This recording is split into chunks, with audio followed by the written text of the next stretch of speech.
Pitaloka NPM 1821020250. Di sini saya akan mempresentasikan mata kuliah Hukum Perdata Islam mengenai pernikahan. Yang pertama, di sini kita akan membahas mengenai pengertian atau definisi pernikahan. Nikah merupakan perjanjian hukum atau akad untuk membolehkan seorang laki-laki memanfaatkan seorang wanita untuk menikmati kenikmatan yang awal mulanya merupakan perbuatan yang diharamkan menjadi dihalalkan dengan telah mengutarakan akad yang benar.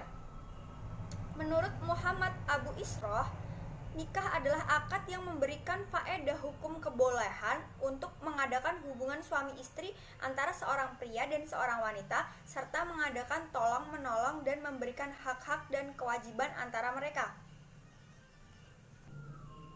Yang selanjutnya, di dalam kompilasi hukum Islam, perkawinan menurut hukum Islam adalah pernikahan, yaitu akad yang sangat kuat atau mitsakana ghalizan untuk menaati perintah Allah dan melaksanakannya sebagai ibadah.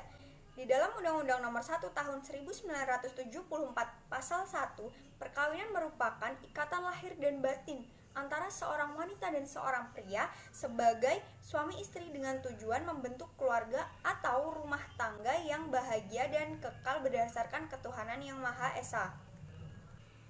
Baik, yang selanjutnya kita akan membahas dasar hukum sebuah pernikahan. Ada firman Allah Subhanahu wa taala, Quran surah Az-Zariyat ayat 49 yang berbunyi, "Wa min kulli syai'in khalaqna zaujaini la'allakum tadzakarun."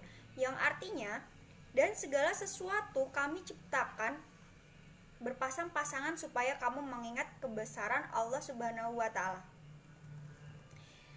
Selain itu, Rasulullah Shallallahu Alaihi Wasallam bersabda, "Hai para pemuda, siapa di antara kamu yang mampu menanggung beban nikah, maka kawinlah, karena sesungguhnya kawin itu lebih dapat menundukkan pandangan dan lebih dapat menjaga kemaluan. Dan siapa yang tidak mampu, maka hendaklah ia berpuasa, karena sesungguhnya berpuasa itu baginya menjadi suatu pengekang syahwat." Selanjutnya yaitu rukun dan syarat nikah.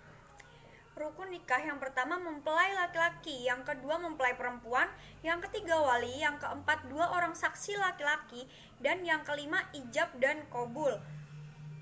Selanjutnya syarat nikah. Syarat mempelai laki-laki, yang pertama tidak ada hubungan mahram dari calon istri, yang kedua kemauan diri sendiri atau merdeka, yang ketiga jelas identitasnya, yang keempat tidak sedang menjalankan ihram.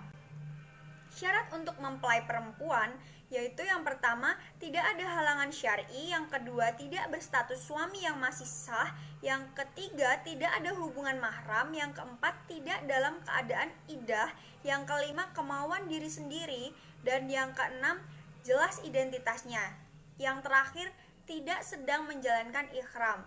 Yang selanjutnya yaitu syarat-syarat wali.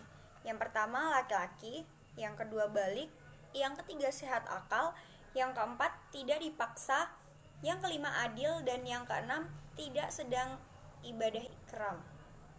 Syarat-syarat saksi yaitu yang pertama laki-laki, yang kedua balik, yang ketiga sehat akalnya, yang keempat adil, yang kelima mendengar dan melihat, yang keenam tidak dipaksa, yang ketujuh tidak sedang ibadah ikram, yang kedelapan faham bahasa yang digunakan untuk ijab dan qabul. Yang selanjutnya syarat-syarat ijab dan qabul. Yang pertama, ijab dilakukan oleh wali atau yang mewakilinya, sedangkan qabul dilakukan oleh mempelai laki-laki atau yang mewakilinya, atau syarat ketat keduanya harus mumayyiz. Yang kedua, dilangsungkan dalam satu majelis, kemudian antara ijab dan qabul tidak boleh diselingi dengan perbuatan atau kalimat yang dapat memisahkan antara ijab dan qabul.